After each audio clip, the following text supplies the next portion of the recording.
Hello everyone, I'm Lori Trini with Behavior Education at Spirit Keeper Animal Sanctuary, and today on behalf of Unity College, I'd like to talk to you about an abstract I wrote called Potential Impacts of a Modified Diet on the Python species Morelia spilota harrisoni following surgical intervention to repair congenital defects. I'm hoping this will call attention to the very high need for specialists and funding for reptile research and to progress reptile medicine. A little bit of background that you need to be aware of first. Pythons can live 20 to 30 years or more, or they should live that long. But why aren't they under captive management, where they should be getting the best and most modern care available? It's because captive management still lacks crucial knowledge about many topics in reptile science. Snakes in the family Pythonidae generally consume large prey items very infrequently. Digestion is very metabolically taxing, increases heart rate and respiration, and time in between meals allows the snake's body to rest and recover before the next feeding. How is health impacted in cases where pythons must consume frequent, smaller meals due to medical conditions or other reasons? Currently, it is unknown how this might impact long-term health and lifespan, and that's because reptile medicine still lacks knowledge, and researchers and funding in these fields are very much needed. I'm going to go over python digestion and try to simplify it for the context of this discussion. Once the digestive process begins, there is a huge rise in metabolism, and this precedes nutrient absorption of the current meal, so existing energy stores have to fuel the digestive process. There's an increase in mass of digestive organs upon consumption of a meal. So when the snake consumes a meal, the stomach increases in volume, and within 6 hours post-consumption, the small intestine actually doubles in mass. Rate of oxygen consumption remains elevated above the basal metabolic rate or baseline rate for 7 days or more when a snake is digesting a meal. Increased oxygen consumption is supported by a couple of things. It is supported by an elevated heart rate and increased stroke volume. So the cardiac output of the snake, or in this case, the python, while it's digesting a meal, increases by about four-fold or 4 times what the baseline metabolic rate would be. Digestion is very metabolically taxing for a python. There's a very large rise in postprandial metabolism or specific dynamic action. The rate of oxygen consumption can increase 4 to 6-fold. There's a rise in protein synthesis in all the digestive tissues, and there's an increase in oxygen consumption. And that is sustained by pronounced tachycardia, which is a fast heart rate, and a rise in stroke volume, which means the amount of blood being pumped out of the heart.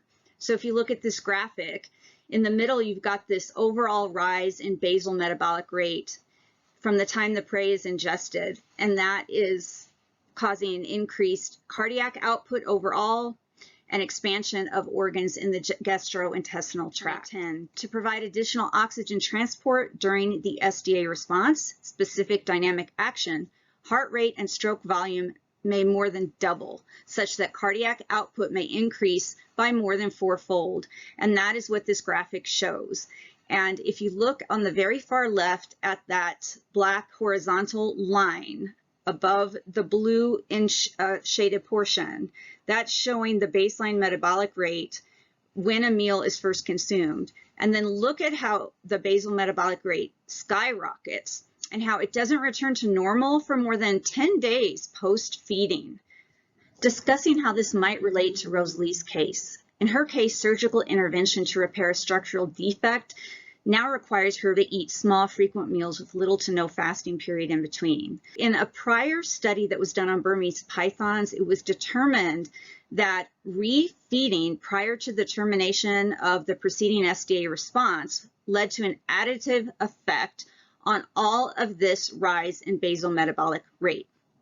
This is actual video of Rosalie's surgery. Exploratory surgery determined that the great vessel from her heart had grown over her esophagus and was compressing it, and it was causing her not to be able to swallow. And so she had to undergo a surgery where the esophagus was cut and disentangled from the great vessel of the heart, and then the esophagus was sewn back together.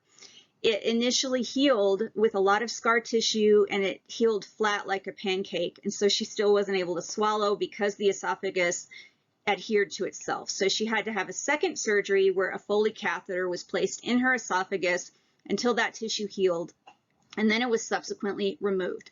So she now is able to eat. However, her esophagus can't stretch the way it normally should, so she has to eat very small meals. Rosalie is eating 4 to 7 gram fuzzy mice every 3 to 7 days, except during ecdysis, which is the time when she sheds. Her esophagus just can't accommodate larger meals due to the surgery and its impact to the esophagus's ability to stretch. Frequent meals and no fasting. Well, these prior studies that I'll reference at the end of this presentation, if you should like to read them yourself, show that refeeding snakes prior to the termination of a preceding specific dynamic action response revealed that each SDA response is independent of prior fasting. So a second meal ingested while intestinal function, basal metabolic rate, and cardiac output are still elevated means there's no return to baseline in between meals. Questions leave us with a need for knowledge, which can only be obtained by individuals choosing the field of reptile medicine and the willingness of individuals and organizations to fund further research. Given this means that Rosalie's basal metabolic rate, heart rate, stroke volume, and tissue protein synthesis remains elevated for a lot of her life, how will this impact her long term?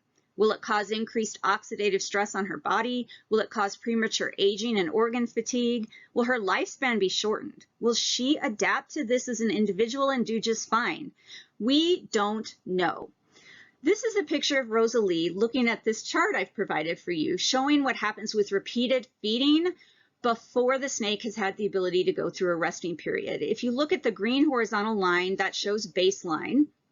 The snake eats a meal, and the basal metabolic rate and everything that accompanies that skyrockets, it peaks, and normally it would go back down to baseline. But because she's getting a second meal before she's returned to baseline, she's at that orange line. The feeding response that her body undergoes to digest a meal isn't returning to that resting state. And so her basal metabolic rate, her heart rate, her stroke volume, all of that is still elevated when she ingests that second meal. The process is still going strong, and so that second meal is going to start the digestive process maybe a little bit sooner than it normally would, but it also means that her body isn't getting a chance to rest in between these meals. Snakes and other reptiles really need more people invested in their welfare.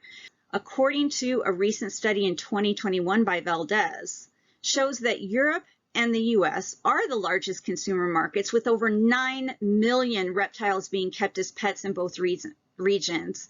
And so with 9 million reptiles kept as pets, why don't we have more people going into the fields of reptile medicine and herpetology? Why don't we have more knowledge about these species? It's the 21st century. The technology to obtain this knowledge is out there. Why aren't we doing it?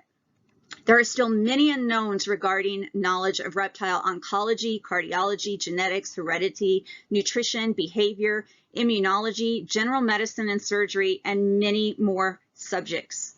Consider a career in a field of reptile science, herpetology, reptile behavior and training, or medicine. Consider supporting reptile science through communication and education.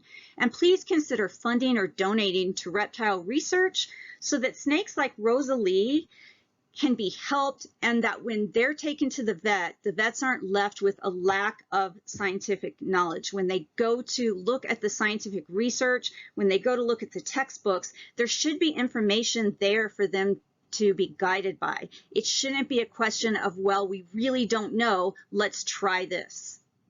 Thank you for your time and learning. If you need to reach me, you can email me at lturini20@unity.edu, or you can also reach me through my website at behavioreducation.org. I'm also on social media, which includes YouTube, Facebook, Instagram, Twitter, LinkedIn, and if I'm forgetting. Until next time, always be kind and love your animals.